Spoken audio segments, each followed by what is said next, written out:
Dans le chapitre intitulé Blessures, le personnage de Betty relate son viol, puis sa mutilation par un esclavagiste. Une scène lue à voix haute en classe, mais les élèves n'ont que 9 ou 10 ans. Certains sont bien trop sensibles et rentrent chez eux en pleurs. Depuis, les parents d'élèves ont créé un collectif et font circuler une pétition. Le livre a été apporté en classe, donc c'est pas une erreur. Les enfants ont pris connaissance des textes. Et franchement, c'est grave. C'est très très grave. Selon l'auteur du livre, elle-même choquée par la polémique, l'ouvrage s'adresse à des adolescents âgés d'au moins 13 ou 14 ans. Une situation délicate pour la municipalité qui tente de clore l'incident.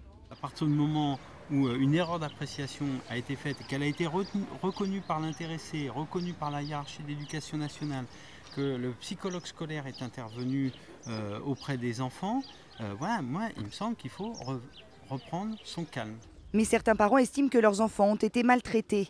Avis partagé par cette pédopsychiatre. Pour elle, la parole du professeur est particulièrement respectée et l'événement peut laisser des séquelles. Ils sont à un âge où ils imaginent. Et ça va donner naissance chez certains enfants, plus vulnérables que d'autres, à des fantasmes, à des mises en scène, voire à des persécutions. L'enseignant va être convoqué dans le bureau du ministre. Luc Châtel a saisi l'inspection académique pour prendre rapidement les mesures disciplinaires qui s'imposent.